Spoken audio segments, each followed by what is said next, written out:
SocaCast! Tá começando o SocaCast. Tá começando o SocaCast. Tá começando o SocaCast.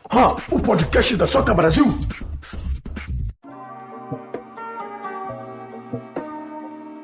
Fala galera, eu sou o Fagner, tenho 23 anos, sou ator, professor, vice-presidente da Associação Soca, Sociedade Cultura e Arte, sou integrante da CIA Poéticas e hoje eu tô aí para falar um pouquinho do meu projeto que se chama Fora, realizado com o edital Juventude ES do Instituto João 23 e tô aí com um convidado especial, a Rejane, pra gente bater um papo sobre essa experiência.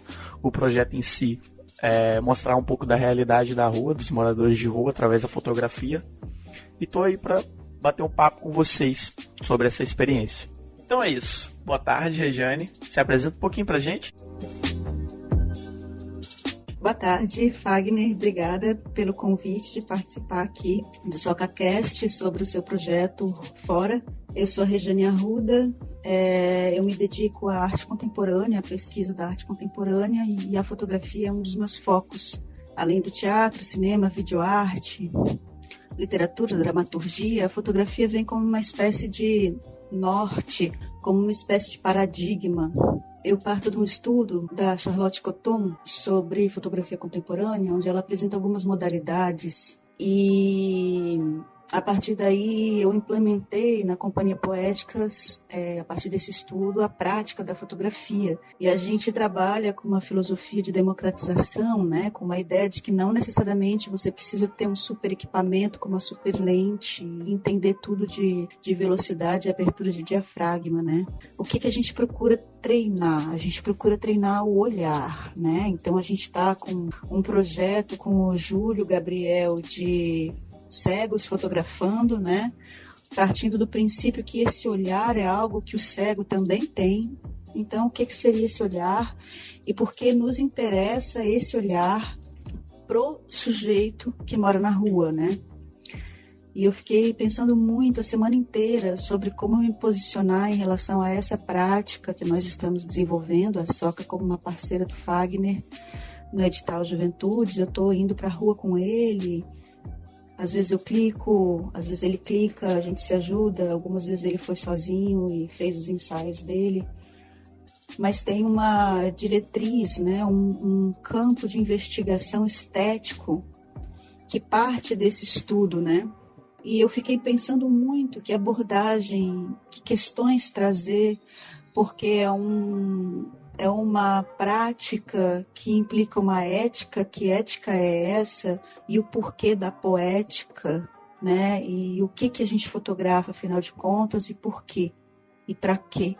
É muito bom você iniciar dessa forma, né, Rejane? Porque eu tenho graduação em artes cênicas, né? Não sou do campo da fotografia e eu também não tenho total domínio assim, em questões de equipamento e muito menos da linguagem da fotografia, né? Eu diria que você está mais além, né, dentre nós da companhia, da CIA Poéticas, da Soca, membros da Soca, você está além em questões de sabedoria sobre a fotografia. Então, eu sou bem iniciante na fotografia, mas a gente sabe que dentro da arte a gente precisa de ter um olhar para recortar a poética. E também foi muito bom você citar o trabalho do Julinho com os cegos, porque muitas das vezes, o que é recortar esse olhar? Porque às vezes a gente pega algo de olhos fechados.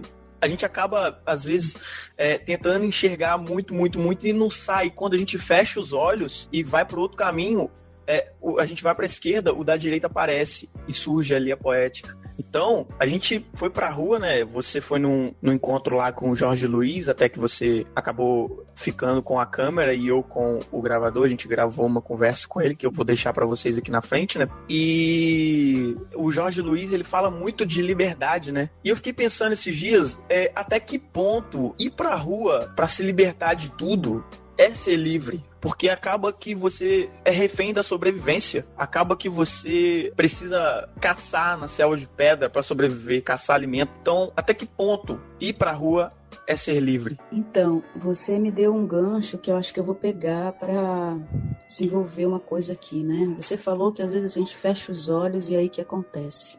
Essa questão do olhar que eu estou trazendo é um pouco isso, né? Eu estava conversando com Janaína Reis, que é a cega que que fez a oficina do Julinho, e ela está muito feliz, e ela está dizendo como ela fez as escolhas para fotografar. Às cegas, né? Porque ela não enxerga. E você mencionou o olho fechado, de repente a gente desiste de ir para um lado, vai para o outro e a coisa acontece.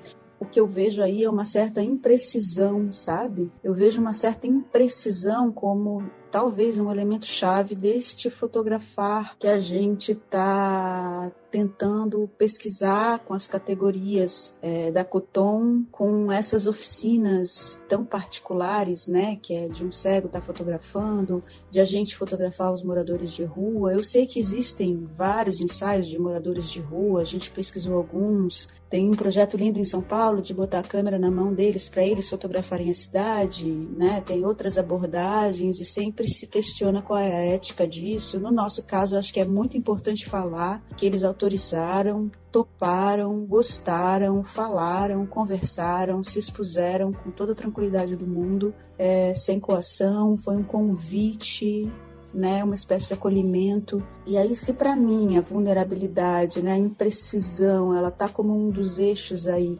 nesse estilo de fotografia, seja a imprecisão da emoção, quando aquela emoção está no meio do caminho e o fotógrafo flagra, né? Ou quando o próprio enquadramento tem alguma imprecisão, como no caso do João e da Janaína, os alunos do Júlio, que são cegos, né, que parece que tem uma imprecisão do quadro que gera a poética. Então, talvez a gente possa chegar à conclusão com essa fotografia que a imprecisão é um dos elementos chaves, a não estabilidade, mas ao mesmo tempo tem alguns enquadramentos estáveis, né? A Janaína tem uma foto da cidade em plano aberto, mas tem uma imprecisão de cor ali também, de luz. Não sei, tá me parecendo que essa imprecisão aí... Agora, que imprecisão também a gente tem quando a gente fotografa essas pessoas na rua, né? Eu acho que tem a ver com o encontro, com este encontro. Porque eu fiquei pensando muito isso. O que nós fotografamos? Nós não fotografamos eles em si. Nós fotografamos eles se encontrando conosco. Eles se dispondo a conversar conosco, eles colocando a cara na nossa câmera, que nem o Jorge Luiz colocou, de uma forma tão aberta e despojada, mostrando as mãos, mostrando os pés, mostrando o corpo, mostrando o olhar, mostrando a história dele de vida. Todos eles se abriram para nós, né? Expuseram a ideia de liberdade, a ideia disso, a ideia daquilo, por que está na rua, por que não está, o que quer, o que não quer, como é que lida com essa situação, olha para a câmera fotográfica, clica, sem incômodo nenhum.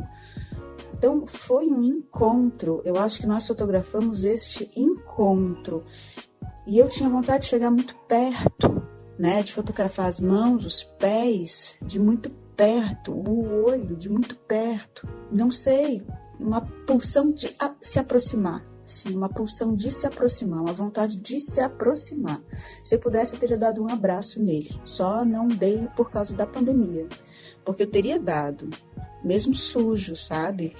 Então, no começo, o que eu pensava era assim, dar a ver, fotografar para mostrar. A sociedade precisa saber olhar, precisa conseguir olhar, precisa acolher, olhar, chegar perto, conhecer. Então, esse olhar, esse dar a ver nas redes sociais, era mais nesse sentido. Vai lá, olha, reconhece, vê, chega, olha, não vai morder. É gente, é ser humano, sabe? Não é bicho, é gente, é humano, é extremamente humano. Né? Você começa colocando uma questão que é extremamente humana, que é a questão da liberdade. É liberdade ou não é? É liberdade, mas se está aprisionado numa relação com a necessidade de subsistência, como qualquer um de nós. Eles são extremamente humanos. É uma condição humana dilatada ali que eu vejo, né? Talvez por isso também gere poética, né? Então, eu não acredito que a gente faça uma objetificação deles pelas lentes. Eu não acredito. Eu acredito que a gente fotografa uma condição extremamente humana que a gente quer que as pessoas percebam, né? E acredito que a gente fotografa o encontro, eles em relação conosco. E nós estamos representando a sociedade que os olha naquele momento. Então, é eles em relação com a sociedade. Esse jeito do Jorge Luiz olhar para a câmera é genial. E mesmo o jeito mais esquivado do senhor que você fotografou, né? O jeito mais esquivo dele, né? Ele não olha diretamente. Ele é uma relação conosco, é uma relação com a sociedade que está prestando uma escuta, que está olhando naquele momento e que está promovendo um encontro. E por que não? Né? Vamos nos desafiar a encontrá-los, a acolhê-los, a escutá-los, a olhá-los, né?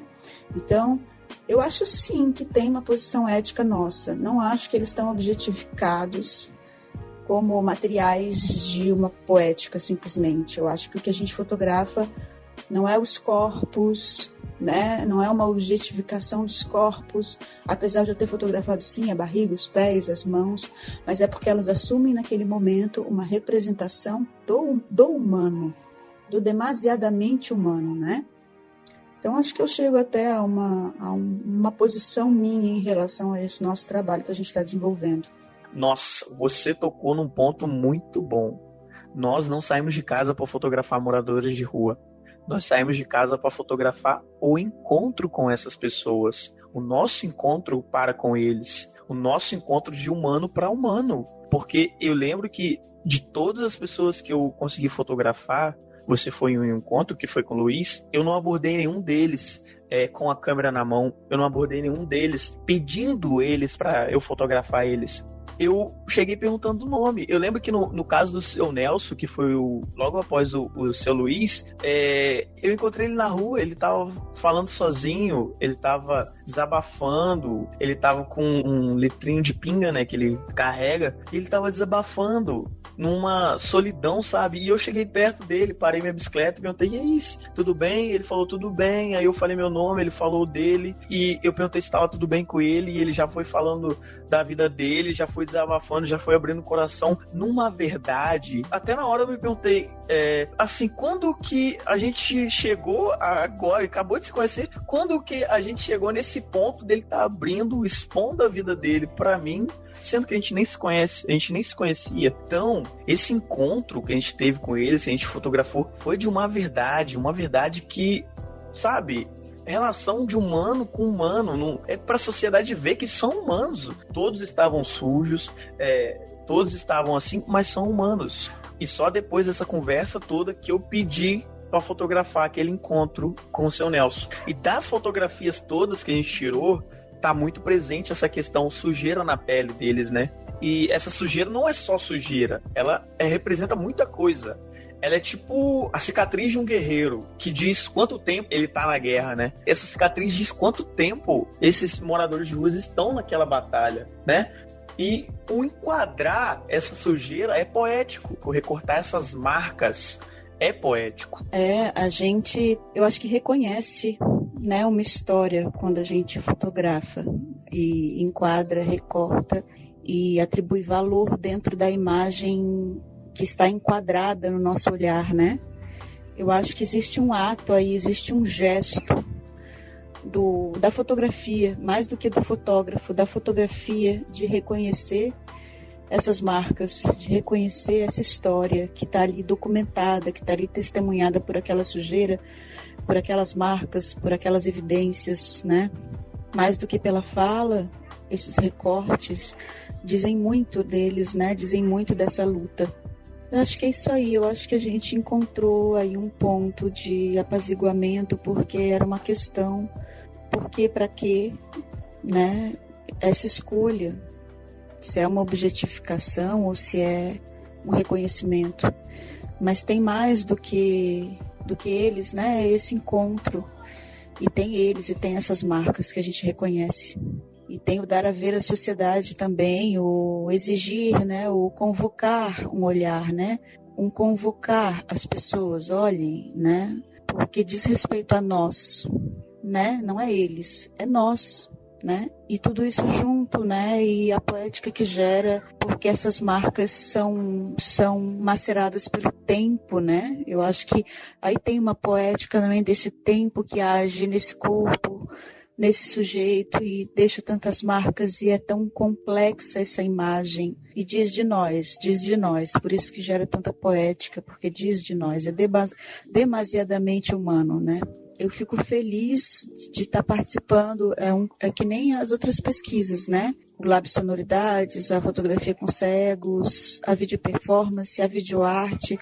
Eu acho que o que a Poéticas fez nessa quarentena foi abrir uma série de caminhos, né? De novas investigações, novas linguagens, novos meios de expressão, novas produções, novos diálogos, para voltar para o nosso teatro que a gente ama tanto, né?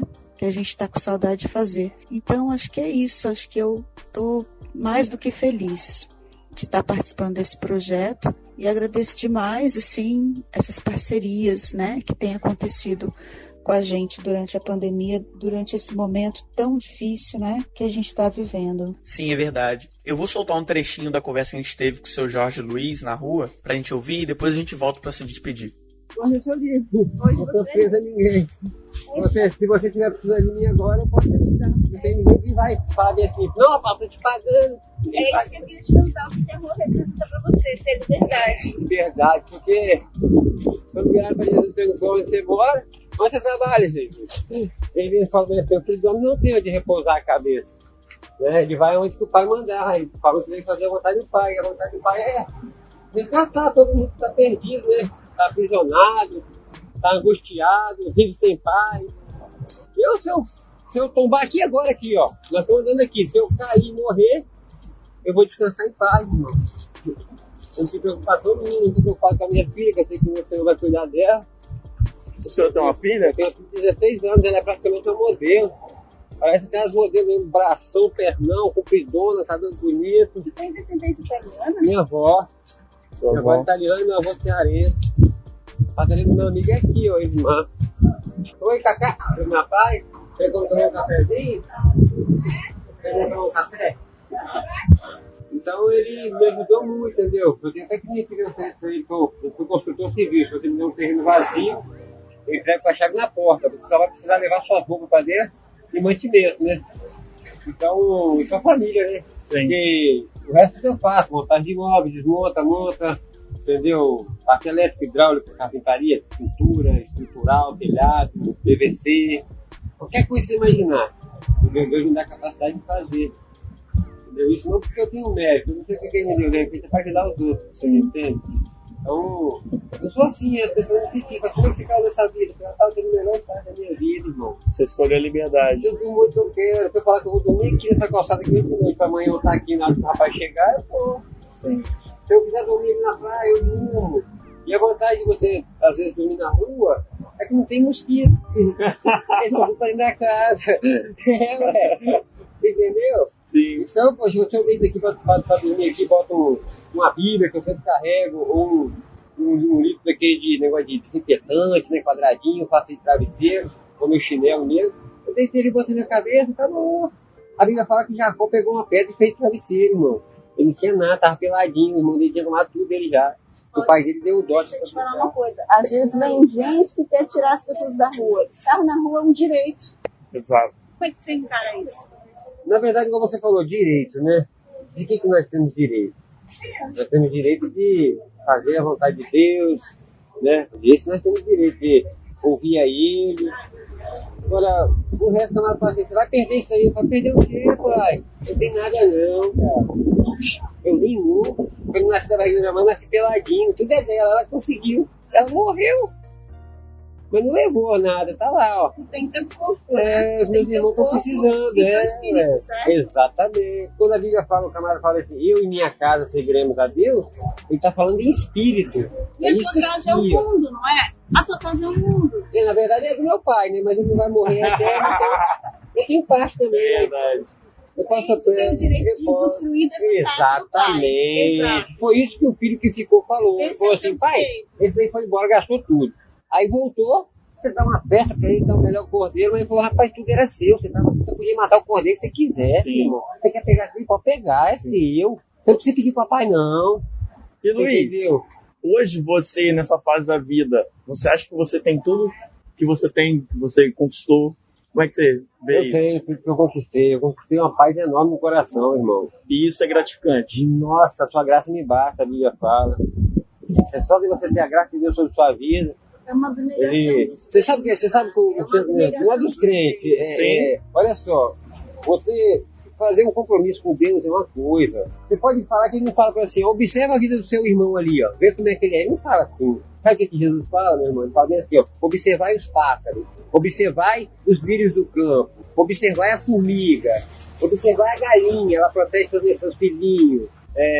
Olha a águia, ela voa lá em cima para poder ver o melhor, para poder comer. Então, para você ganhar o melhor e querer o melhor, irmão, você não pode estar rastejando. Você tem que voar, ajudar os outros, entendeu? A formiga, o que ele fala? Ô preguiçoso, vai ter com a formiga, trabalha todo dia formiga. E ela não tem salário. Sim. Você acha que nós somos mais merecedores do que a formiga, apesar de nós termos mais semelhança de Deus? Somos não, irmão. A formiga ela vai pra lá e pra cá, vai pra lá e pra cá, fiel, não, tem que manter a colônia. Então nós, como cristãos e filhos de Deus, porque ele falou pra Maria bem assim, eu vou para o meu Pai e seu Pai, meu Deus e seu Deus. Ele nos fez filhos de Deus também. Foi para isso que ele veio, para nós conseguirmos enxergar. Quando Deus botou o homem para fora do paraíso, ele falou, o homem se tornou como um de nós, conhecedor do bem e do mal. Entendeu? Sim. Então ele não poderia ficar ali, porque ele queria fazer o mal. Deus tem o controle. Deus não faz mal para ninguém. Ele permite o inimigo fazer que está para baixo, mas ele não faz. Então nós temos a liberdade, irmão, que Deus deu a nós, de Babi, de estar ajudando as pessoas. Ah, não, vou ter que ir pro meu serviço, meu patrão vai brigar comigo. Não, você está precisando de mim, onde é que você quer que eu vou, irmão? O que eu posso fazer por você? Você entende? Quem mais de amigo que você tem aqui? É esse moço da padaria? A Cacau, o Edmar, aqui a Dona Maria mora ali atrás. Ela que alugou o ponto para ele, né? Dona Maria e a irmã dela. São duas senhorinhas, um top de linha. Parece duas senhoras que são uma coisa gostosa de conversar e tá convivendo, são elas. Sim. Entendeu? Então, quando o irmão dele tinha intenção de abrir isso daqui, o Oséias, só que ele ia falecer, né? Aí, poxa, Deus concluiu isso aí na vida do irmão. E aqui quem era pra estar aqui era o Oséias, camarada trabalhador também, garra, entendeu? Sempre um ótimo vendedor. Se você botasse aqui geladeira, mandar ele vender geladeira no Polo Norte, ele vende como armário. Porque lá não precisa de geladeira. Você vende como armário. Você bota aqui, vai ter um armáriozinho, entendeu? Então, glória a Deus, cara, que eu tenho muita amizade. Onde eu for, eu esse jeito. Santa Mônica, eu tenho um amigo que é do governo, fiscal da CETUB. E eu não volto para o sistema de transporte coletivo com medo de decepcionar a quem me colocar, irmão. Eu não vou conseguir ficar lá preso, com a pranchetinha aqui assim. A minha vida é carregar peso. Dá agonia, né? A minha vida é carregar peso, meu senhor. Minha vida é carregar peso. Tiver um peso ali, eu carrego. Agora eu vou ficar com a pranchetinha o dia todo no terminal aqui, ó. Fala com a traca aí. Não dá pra mim. Isso aí é uma pessoa sedentária, pessoa que não consegue fazer mais nada. Você entende? O senhor tem um físico muito... gente que pega peso mesmo. Minha vida é isso. Não tem como... Você imagina um camarada que roda Vila Velha e toda. Você quer conhecer Vila Velha? Você é turista? Eu vou te apresentar cada ponto se você quiser. Sim. Tudo, desde lá de Ponto da Fruta, aquele lugar lá, até lá chegando lá em Argolas, entendeu? Tudo divisa, eu te mostro tudo, cada canto. O senhor tem quantos anos? Eu tenho 44. 44 anos você mora aqui então, né? 44 anos de Vila Velha. Conhece? O que você tem é o seu corpo e a sua mochila, é isso. E sai andando. E Deus. Exatamente, eu só faço minhas roupas de cartaz. Corpo, mochila e Deus. Agora eu passei pra poder que eu já vinha ali, peguei a marmitinha, né? Eu falei, vou comer um negócio assim. Aí eu vou na praia pra poder tomar um banho, pra poder pelo menos ficar um pouquinho limpinho, né? Que eu gosto de tomar banho de água de sal, que a água de sal ela trata a pele da gente, entendeu? Os machucados. Nossa, fica todo dia você ir na praia, umas 2 horinhas, 1 horinha, esquece negócio de informação sua, amigo. Esquece, não tem negócio de ficar passando. Ai, tá machucado. Minha mãe diz isso também. Você sabe o que o pai da gente falava comigo? Falava assim, eu vou te dar uma surra de vara de Goiás, vou te dar um banho de água de sal. Para quê? Porque ele vai bater, corrigir, e depois ele vai... Não, não vou deixar ele vir sofrendo, não. Meter água de sal. Porque senão aquele vinho fica ali inflamado, você entende? Sim. Aí ele bate e depois cura, né? né? E Deus, ele fala que o pai tem um filho, corrige ele com a vara, né? Você falou que sua mãe era falecida, né? Falecida. Seu pai também? Meu pai faleceu em mais tormento, né? Ele adquiriu leptospirose, esse rato com enchente, que eu não culpo. Na época eu culpei a Deus, hoje eu não culpo, pai. Tudo é pra glória dele. Aprendi isso. Então lá encheu muito no Aribiri e veio água no peito. Ele, como era. Por isso que eu falo com você que você não deve pegar as coisas e ter nada. Ele era apaixonado pelos galos, de briga. Foi salvar os galos que estavam morrendo afogados. Teve contato com a água. Tinha problema de hemorroida. Contraiu leptospirose, espirrado. 7 dias levou a rápido. No hospital, morreu. Gritando, ai meu Deus, me ajuda, me dá dor. Minha mãe já foi diferente. Em casa, em Santa Paula, que ela vendeu e comprou lá, que era melhor que não enchia mais. Sentaram no sofá esperando 7 e pouco da noite. Aí que eu sempre chegava 8 horas, trabalhando com construção civil, né? Aí meu sobrinho me liga, tio, você tem que ser forte. O que você aprontou? Aí falou, tio, a vovó faleceu, o rapaz, eu fui embora numa velocidade, meu irmão. Aí cheguei lá, minha mãe tava morta. Ela faleceu no sofá, cochilando assim, me esperando. Ela sempre cochilava, né? Então, morreu sem dor, tranquilo. Eu vou ser um camarada que eu acredito que vou morrer, mas as pessoas não vão conseguir encontrar meu corpo, não. Por que você pensa assim? Não vai não. Deus não acredita nisso, sabe? Porque vai ficar te idolatrando.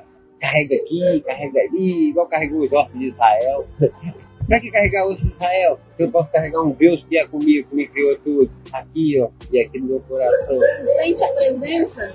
Sinto, e vejo no olho das pessoas quem tá com maldade comigo ou não. Luiz, como é que é a sua vida aqui? Onde você geralmente dorme, em Vila Velha? Rapaz, eu não tenho parada. As pessoas sempre querem me encontrar, mas se quiser, faz errado. Não clama ao pai, né? Mas, meu Deus, manda alemão aqui, pelo amor de Deus. Aí eu vou e apareço do nada e falo, rapaz, acabei de pensar em você agora, não é possível. Então não precisa ter. Sim. Se você tem uma linha direta com ele, ele tá vendo tudo. Você é conhecido como alemão? Alemão, Wolverine. Wolverine? Cadeira e da barba. Sim. No Rio, já fui uma vez no Rio. Aí o camarada falou assim, e aí, doido, Wolverine na favela. Cheguei, os 4 assim, aí, Wolverine com nós, faz a pose aí, Leão. Lá eles me chamam de Russão, né? Lá não pode chamar de alemão, porque tem negócio de risco. Sim, negócio de facção. Russão pra fiquei um tempo lá, mas aí não voltei mais. Isso, no Rio, Jorge é forte, né? São Jorge é o guerreiro, padroeiro de lá é São Jorge. Então minhas irmãs foram pra lá, não sei por que motivo, mas aí fui pra lá também, gostei. Mas aqui, normalmente é isso, Posso falar, o Espírito alemão. Santo é melhor do que o Rio de Janeiro. Ah, isso não tem Muito como, melhor. Não tem. Olha só, Espírito Santo não tem. Ó, Espírito Santo, presta atenção, ó. Espírito Santo, glória, vitória, derrota, entendeu? Então, aqui nós estamos abençoados. Sim, eu não sou daqui, eu sou do Espírito Santo. É uma terra abençoada. Eu sou de Cachoeiro, mas aqui pra mim, sensacional. Aqui, eu vou falar pra vocês Vila sincero, Velha é irmão. especial. Já que vocês estão falando sincero, vocês vão fazer um filme alguma vez? Ou vai fazer, ou não vai, não sei. Por enquanto, Passa fome quem quer, irmão. Tá vendo aquela caçamba ali, ó? Se eu reciclar 4 caçambas daquela ali, eu tenho 30 conto, 40 reais. Às vezes eu acho que eu passar roupa, às vezes eu acho ventilador, às vezes eu acho som. Agora eu achei um somzinho assim, só quebrou o tampinho do DVD, jogaram fora. Isso eu falo com você que, às vezes eu falava que era ignorante, mas Deus me deu que não é. Porque ele está alimentando a gente, que temos menos condições. Assim era lá no Antigo Testamento, as espigadeiras. O que caía no chão você não podia pegar não, tinha que deixar para as mulheres de pouco recurso pegar para alimentar a família dela. O filho órfão, né? A sogra, igual o Ruth fez com o Noemi, entendeu? Então as pessoas jogam coisas muito boas fora. Agora eu acabei de dar um radinho para um amigo meu que ele me deu uma máquina de lavar uma vez. Eu fui lá vendi e fiz 40 reais. Agora eu passei lá com o radinho e falei, rapaz, você me deu aquela máquina de lavar, eu vou te dar esse radinho aqui porque eu senti no meu coração, cara. Ele falou, caramba, não, toma aqui 2 reais, você chupou um picolé pelo menos. Puta, eu tava precisando de um radinho mesmo. Então o radinho eu achei. Jogaram fora, mas ele tava precisando. Entende? Então eu prefiro ser ponte do que muro, irmão. Eu prefiro ser o quê? Ponte do que muro. Eu prefiro ser ponte do que muro. Porque a ponte é pra unir. O muro você vai fazer divisão, cara. Se eu erguer uma parede aqui entre nós aqui, ó, pra poder você me ver, você vai ter que subir no muro. E engraçado que Jó fala bem assim, ó, eu conhecia o Senhor só de ouvir, só de falar. Hoje os meus olhos te veem. Então tem pessoas que tá do lado de lá, você tá falando, mas você não... Então o Jó foi um camarada muito sábio. Olha o que ele falou com a esposa dele. Tá certo que a Bíblia fala, aquele que tem esposa que viva para ela, e o que não tem que viva para Deus. Aí a esposa de Jó fala bem assim, amaldiçoa teu Deus e morre. Aí ele corrige ela, fala assim, você fala como qualquer louca, mulher. Quando tem recebido o bem de Deus, não receberemos também o mal? Então nisso o Jó conseguiu perdão para ela também, irmão. Você entende? Sim. Porque ela entendeu Porque aquilo dali ela não estava conseguindo entender. Você imagine você e a sua esposa, vamos botar sua esposa, perder 10 filhos numa porrada só. Puxa, Deus me deu 10 filhos, agora me deu. Olha o desespero. Mas ele, nisso que aconteceu isso, ele rasgou a roupa dele do corpo e falou assim: nu eu vim do vento da minha mãe, e nu eu vou voltar para lá. Eu vim pelado, não tinha nada, Deus me deu, Deus tomou, bendito seja o nome do Senhor, meu amigo. Entendeu? Mas Deus não toma nada de ninguém, não, meu. Ele permite o inimigo tomar. Ele falou para Satanás, ele assim, vai lá, toca em tudo que é dele. Agora a alma dele, não. A alma dele é minha, vai voltar para mim. É uma fé muito grande. Então já é o pai da paciência. Saibamos esperar, minha senhora. Tem muito tempo que eu estou esperando minha esposa me perdoar. Não porque eu quero, estou com medo dela morrer sem salvação. Entendi, né? Eu tenho que perdoar para conseguir a salvação. Perdoarei aqueles Quem que você perdoa? Exatamente, minha senhora. A libertação senhora é em questão de respeito, cara. Eu estou aqui para te servir. Não é de idade, se você precisar, eu estou aqui para te servir. Minha senhora, meu senhor. Davi diz, Senhor, diz ao meu senhor, e tá chamando Deus de velho, não. Porque é verso na paz, meu amigo. É isso aí. Aí, ó. Luiz, pessoa, figura sensacional. Nós temos muita sorte de te conhecer de primeiro. E é uma mensagem que você está passando para as pessoas, tá? Eu sei disso. Eu não. As pessoas geralmente têm uma visão muito preconceituosa de quem vive na rua.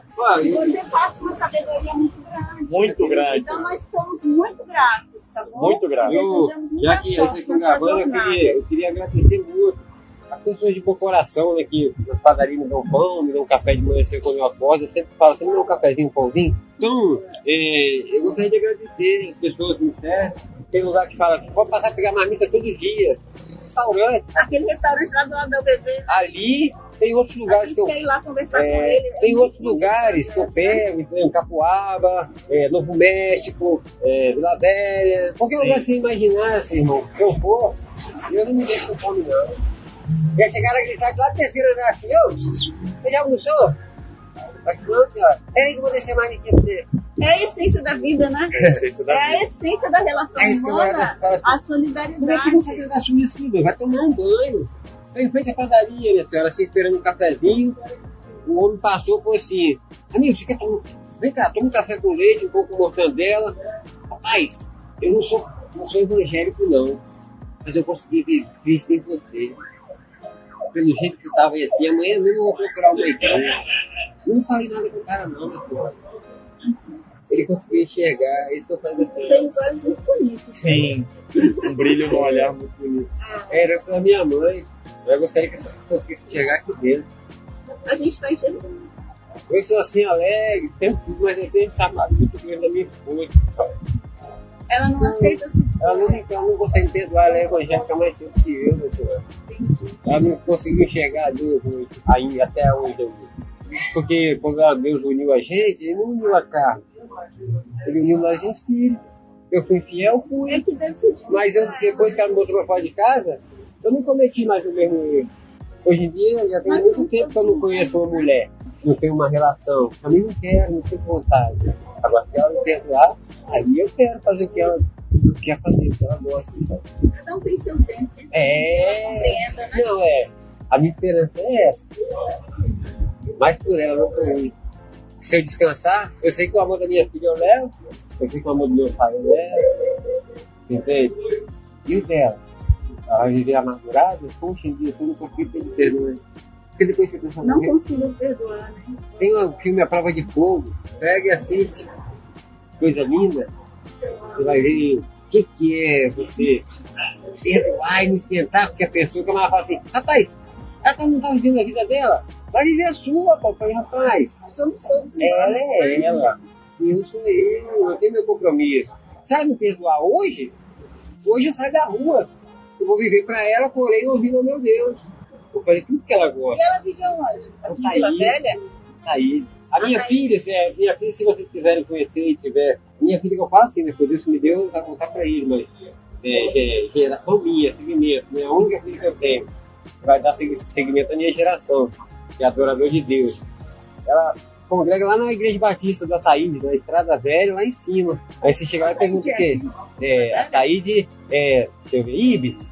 Sim. Tem um Ibis, você indo sentido Glória pela Lindenberg, vai ter Elas estão aqui do lado. Isso, tem ali o Ibis, tem o Ibis, aí pra cima assim é a Taíde. Tem a rua da feira, pronto, a feira de ali Tu já foi lá ver elas? Eu vejo a minha esposa, eu vejo a minha filha direto, assim, porque eu não enxergo bem, por exemplo, se ela tá vendo o que tá escrito lá, Drogazil, eu não consigo enxergar, é embaçado. Eu sei que é Drogazil porque aqui tá mais perto. Então, ela congrega lá, se você quiser conhecer ela, você vai lá e só dá uma olhadinha pra essa gente, coisa maravilhosa. Qual é o nome dela? Ana Paula. Ana Paula. Abençoada, dança, faz coreografia pra Deus lá, canta. E precisaria só do perdão mesmo dela pra Da minha poder voltar. esposa, pra poder eu fazer o que as pessoas querem, né? Porque eles ficam assim, pô, pai, vai trabalhar, toma um banho. Mas não depende só de mim. Vou trabalhar pra quem? Bom? Tem que pensar o que você quer, né? Eu quero agradar a Deus. E na verdade, Jesus fala aquele que repudiar a sua esposa e der a carta de divórcio a ela, adultera ele e ela e fica casar com ela. Eu não posso dar a carta de divórcio. A Bíblia fala que ele fez. Tirou da costela do homem a mulher. Ele sabe qual é a mulher melhor pra você. Aí você vai falar, a mulher que você me deu me fez errar? Por que o homem foi expulso do paraíso? Não porque ele desobedeceu, porque ele acusou a Deus. A mulher que você me deu que fez eu comer da fruta. Por que a mulher que Deus deu a ele? Por que ele não chegou para ela comer? Por que ele não estava junto com ela? Se ele botou os dois para poder viver junto, estava a mulher num canto e no outro. Aí o Satanás veio cá e tentou ela. Anda com a sua esposa. Não em corpo, em mente. Será que minha esposa ouviu o que Deus falou? Aí vou lá.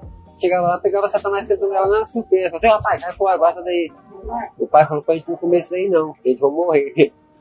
Você entende? Então, que tem esposa não abandona ela não. Mas não foi você que abandonou. Não, ela não me perdoou. Se ela me botou pra fora de casa, eu falei o quê, minha senhora? Eu acho que eu vou brigar com ela, se tirando, ficar vigiando a vida dela. Deus deu livre-arbítrio a ela, mas eu tô esperando. Se eu morrer aqui agora, eu vou morrer em paz, porque Deus sabe o que eu tenho no meu coração. Fez uma escolha, né? Eu quero fazer o que agrada a ele. Eu quero chegar ali. Você acha que as pessoas não chegam pra ela e falam, não? Fala assim, poxa, aleluia, trabalha o dia todo, mas você olha, você não vê ele sentar na pracinha, você não vê ele mendigando nada a ninguém. Ah, eu gosto desse tênis aí, me dá. Eu tenho condição de andar com tênis. Se eu vai ficar umas 4 cartas na casa ali, eu vou lá e compro um tênis top pra mim. Entendeu? Eu já achei material, meu irmão, de dar, às vezes, 200 pontos numa caçamba só. Nunca achei dinheiro. Deus não me deixa achar dinheiro, não. Acho que é muito fácil, né? Eu quero que eu trabalho. Então, eu tenho condição de ter uma vida. Eu posso alugar uma casa, mas eu não sei, eu não acho que é pagar aluguel. Você vai pagar aluguel de uma coisa que já é sua. Eu posso dormir na calçada ali, Deus me deu, eu vou pagar aluguel pra ficar trancado em casa, entendeu? Então, as pessoas têm que saber que morar na rua não é você ser diferente dos outros. Eu sou igual a todo mundo, eu acordo, preciso tomar um café, preciso trabalhar, eu trabalho. Se eu passar aqui, qualquer pessoa que estiver precisando carregar um empilho, eu carrego. Se mandar fazer uma coisa, queimou uma lâmpada ali, você acerta a minha certo. Meu chuveiro deu problema, acerta, certo. O ventilador, tá certo. O que você quer que eu faça pra você? O jardim, dou um jeito. Pintar ali, faço tudo. Até que tiver aquele telhado ali, ninguém sobe pra lavar a telha ali. O limão sobe. Sim. Porque Deus me dá boa vontade, tem bom ânimo. Sim. Né? Então, nós somos iguais a todo mundo, irmão. Não tem diferença, não. Com certeza. Só que eu não preciso ficar preocupado com a minha barba grande, com o meu patrão vai brigar comigo. Eu não preciso ficar preocupado se eu estou sem chinelo. E Deus fala, tira a sandália dos seus pés, que a terra que quiser santa, Moisés. Entendeu? Os seus pés não vão se machucar, você tem que proteger o pé só. Entendeu? Se você anda num lugar que não tem espinho, não tem nada, não tem pedra, é santo. Depois de calçar a sandália pra quê? Entende? Então, aí se eu tirar uma sandália ou um sapato lá no serviço, o patrão vai brigar comigo, vai me dar uma advertência. Se eu não chegar lá no horário que ele marcou, ele vai brigar comigo, ele não quer saber o que aconteceu no meio do caminho, se um amigo meu precisou de mim, ou se eu tive que desviar o caminho. Não, eu fico atrasado aí, ó. E o meu pai aí, se eu chegar atrasado naquela última ocasião lá para reciclar, porque ele abençoou o outro primeiro que eu, e aí? Sim. Aí eu faço assim, ando mais um pouco mais pra frente. É verdade. Então, pessoal, a gente escutou o Jorge Luiz, ele tem uma fluência, né, nessa conversa. Foi uma experiência muito interessante levar esse papo com ele sobre as questões da vida, né, que ele colocou, participar um pouco dessa espécie de mitologia, né, que ele expõe a respeito da sua posição no mundo como filho, né, de um pai que detém a posse, lhe cede o usufruto. E ele tem bastante cultura, como dá para perceber, e conversa alegremente, gosta dessa interação. Então, foi uma experiência muito rica pra gente e surpreendente. E é isso, eu tô muito grata de participar do projeto e espero que ele dê frutos e que a gente consiga outros meios para dar continuidade a esse trabalho, porque ele pode ter muitos desdobramentos. Eu falei para Jorge Luiz que eu queria encontrá-lo depois e mostrar para ele os materiais na internet, as fotos, a voz dele, como nós trabalhamos esses materiais para ser colocado para a sociedade. E vou ver se a gente consegue achar ele, mostrar tudo isso. E enfim, eu acho que tem muita coisa para fazer com essas pessoas. Elas têm um olhar sobre a cidade que nós não temos. Elas conhecem a cidade como nós não conhecemos, como bem ele falou, né? Se vem um turista para cá, eu posso mostrar cada cantinho de Vila Velha para ele. Eu tô há 40 anos andando nessa cidade, né? Então, assim, tem muita coisa que a gente poderia debater a partir da fala dele, mas vamos deixar, né? Vamos deixar a impressão de cada um a partir desse material vivo, né? Que é a fala dele. E eu me despeço, então, Fagner, agradeço, viu? Essa oportunidade de estar aqui com você debatendo esse projeto. Tá bom, pessoal? Acessem nossas redes, nossas mídias, nosso site, página do projeto. Ajudem a gente a divulgar, tá bom? Obrigada, um abraço a todos. Que isso, Regiane. Eu que agradeço a sua participação aqui no podcast, tanto no podcast quanto no projeto. E nós temos uma missão aí, né? Que é levar esse material para o seu Jorge Luiz ver. Ele falou que para encontrar ele é só ligar o GPS em Jesus, né? Que a gente acha ele. Vamos ver. Lembrando, pessoal, que o projeto de Fotografia Fora foi realizado com o edital Juventude AS, com o apoio do Instituto João 23 e da Secretaria de Direitos Humanos do Espírito Santo. Para você ter acesso às fotografias feitas no projeto, basta você acessar o Instagram da Soca, que é @socabrasil, ou através do site socabrasil.org, ou também através do Facebook, que é facebook.com/ciapoéticas. Então é isso, pessoal. Eu fico por aqui. Muito obrigado, Regiane. Muito obrigado a todos que ouviram até aqui. Um beijo no coração e tchau!